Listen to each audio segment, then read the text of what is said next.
Uma vida com propósitos, de Rick Warren. Passaremos os próximos 7 dias falando do propósito número 1. Você foi planejado para agradar a Deus. Dia 8. Planejado para agradar a Deus. Tu criaste todas as coisas e é para o teu agrado que elas existem e foram criadas. Apocalipse capítulo 4, versículo 11. O Senhor está contente com seu povo. Salmos 149, versículo 4. Você foi planejado para agradar a Deus. No instante em que você chegou a este mundo, Deus lá do céu, como testemunha invisível, sorria ao assistir a seu nascimento. Ele quis que você existisse, e sua chegada lhe deu enorme prazer.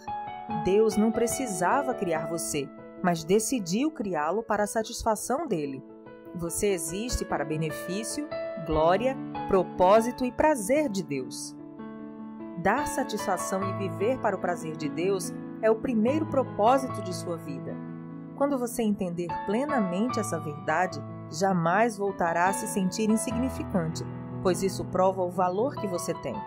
Se você é assim importante para Deus, e se Ele o considera valioso o suficiente para mantê-lo consigo por toda a eternidade, como você poderia ser mais importante do que você já é? Você é um filho de Deus e proporciona prazer ao coração dele, mais que qualquer outra criatura. A Bíblia diz: Deus já havia resolvido que nos tornaria seus filhos por meio de Jesus Cristo, pois este era o seu prazer e sua vontade. Efésios capítulo 1, versículo 5. Um dos maiores dons que Deus lhe concedeu foi a capacidade de apreciar o prazer. Ele o criou com 5 sentidos e emoções para que você pudesse experimentar essa sensação. Ele deseja que você aprecie a vida, não que apenas a suporte. O motivo pelo qual você pode sentir prazer é que Deus o fez à sua imagem. Com frequência, esquecemos que Deus também tem emoções. Ele possui sentimentos intensos. A Bíblia diz que Deus sofre, fica enciumado, sente compaixão, piedade, bem como alegria, regozijo e satisfação. Deus ama, sente prazer, exulta, desfruta e até mesmo ri. Dar prazer a Deus é o que se chama adorar. A Bíblia diz: o Senhor se agrada somente daqueles que o adoram e confiam em seu amor. Salmos 147, versículo 11. Qualquer atitude sua que agrade a Deus é um ato de adoração. Como diamante, a adoração apresenta várias facetas. Seriam necessários vários livros para abordar tudo o que precisamos compreender a respeito da adoração, mas nesta sessão estudaremos seus aspectos principais. Os antropólogos perceberam que a adoração é o impulso universal estabelecido por Deus na estrutura de nosso ser, uma necessidade intrínseca de nos ligarmos a Ele. Adorar é tão natural quanto comer e respirar. Quando não conseguimos adorá-lo, achamos um substituto, ainda que no fim sejamos nós mesmos. A razão pelo qual o Senhor nos fez com esse desejo é que Ele anseia por adoradores. Jesus disse que o Pai procura adoradores. Isso está em João, capítulo 4, versículo 23. Dependendo de sua formação religiosa, pode ser que você precise ampliar sua compreensão do termo adorar. Você talvez vincule essa palavra a cultos na igreja em que haja cânticos, orações e pregação. Ou visualize um cerimonial com velas e ceia, ou imagine curas, milagres e experiências arrebatadoras. A adoração pode incluir esses elementos, porém vai muito além dessas manifestações. Adorar é um estilo de vida. Adoração é muito mais que música. Para muitos, adorar é apenas sinônimo de música. Eles dizem: em nossa igreja temos primeiro a adoração e depois a pregação. Este é um grande mal-entendido. Todos os momentos do culto são um ato de adoração. A oração, a leitura da Bíblia, os cânticos, a confissão de pecados, o silêncio, o ato de ouvir a pregação, fazer anotações para estudo posterior, ofertar, o batismo, a ceia, assinar um cartão de compromisso e até mesmo cumprimentar outros adoradores. Na verdade, a adoração é anterior à música. Adão adorou no Jardim do Éden, mas não há nenhuma menção à música até Gênesis capítulo 4, versículo 21, com o nascimento de Jubal. Se a adoração fosse somente música, então os que nunca se utilizaram da música jamais adoraram. Adoração é muito mais que música. Mais grave é quando se utiliza o termo adoração em alusão a um estilo musical específico. Primeiro cantamos um hino, depois uma canção de louvor e adoração. Ou, gosto das canções de louvor mais rápidas, porém prefiro as canções de adoração mais lentas. De acordo com essa convenção, se uma canção for rápida, alta ou tocada por instrumentos pesados, podemos classificá-la como louvor. Mas se for lenta, tranquila e intimista, talvez acompanhada por um violão, então é adoração.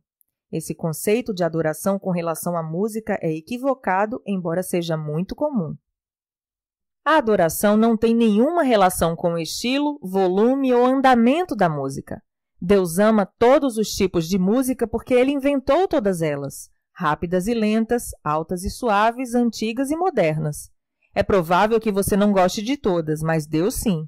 Se são oferecidas ao Senhor em espírito e em verdade, então são um ato de adoração.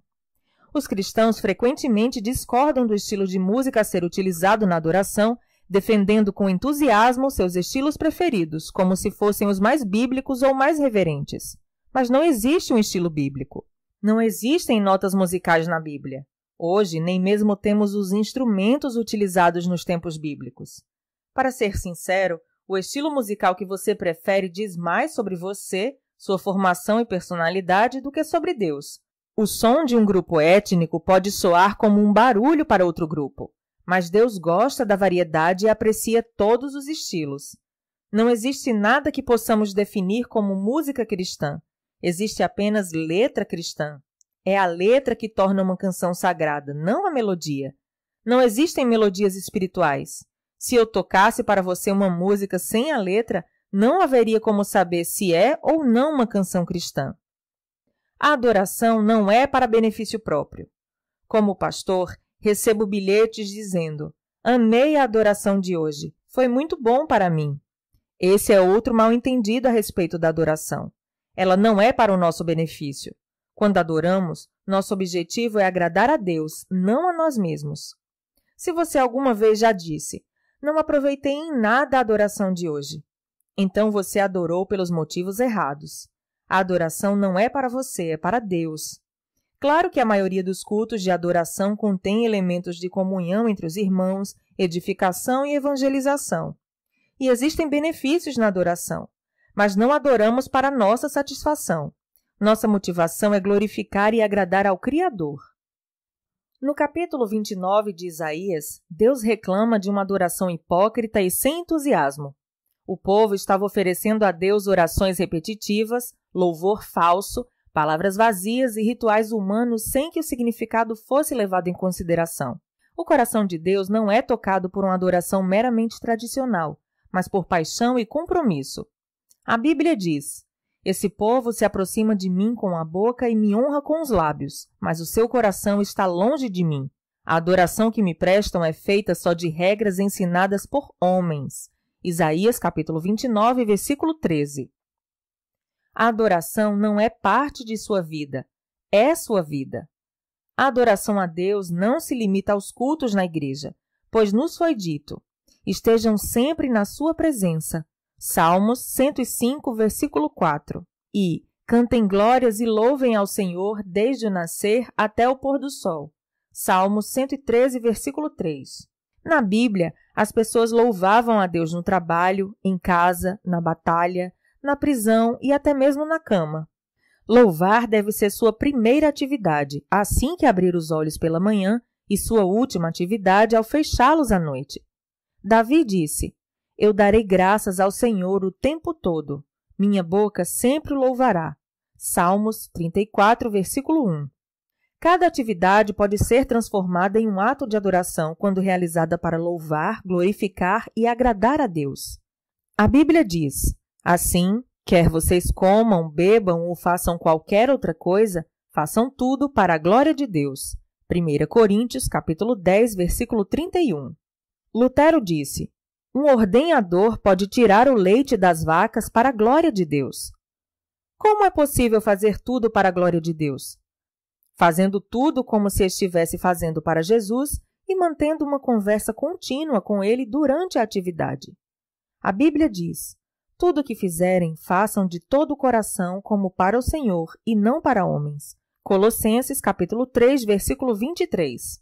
Este é o segredo de um estilo de vida em adoração, fazer todas as coisas como se fossem para Jesus. A Bíblia diz: portanto, com a ajuda de Deus, quero que vocês façam o seguinte: entreguem a vida cotidiana, dormir, comer, trabalhar, passear, a Deus como se fosse uma oferta. Romanos capítulo 12, versículo 1.